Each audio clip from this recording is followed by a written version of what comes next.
If you've been on the internet in the last few weeks, you might have seen the messy discourse between South Africans and Black Americans regarding the Zulu parade. Although there's nothing I hate more than Diaspora wars, I thought I could jump in and unpack the history of the parade and why Diaspora wars keep happening. The Zulu parade was created in 1916 by a black fraternity called the Zulu Social Aid and Pleasure Club. The parade was a way for black people to have their own Mardi Gras since during that time they were not allowed to attend.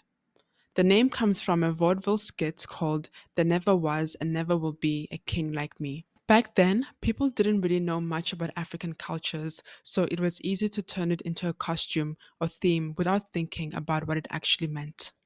Fast forward to 2025, once South Africans heard about this parade, all hell broke out on social media. South Africans were outraged by the costumes and the name, citing that they felt like it was cultural appropriation and mockery. Black Americans, on the other hand, came out in full force to defend the more than 100-year-old tradition, stating that South Africans are ignorant and uncultured for not understanding the history. Although both arguments make some valid points, the truth is, diaspora wars are a little overrated. I couldn't help but wonder, why do they keep happening? And after a little bit of research, I've come to the conclusion that it boils down to a few things. The first one is that most of us don't know much about each other. Black education tends to stop at borders, so we fill in the gaps with assumptions, stereotypes, or whatever the algorithm throws at us. Then there's the Trauma Olympics, whose history hurts more and who struggled harder.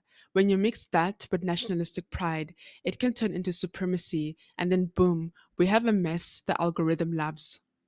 To outsiders, we look so stupid tearing each other down.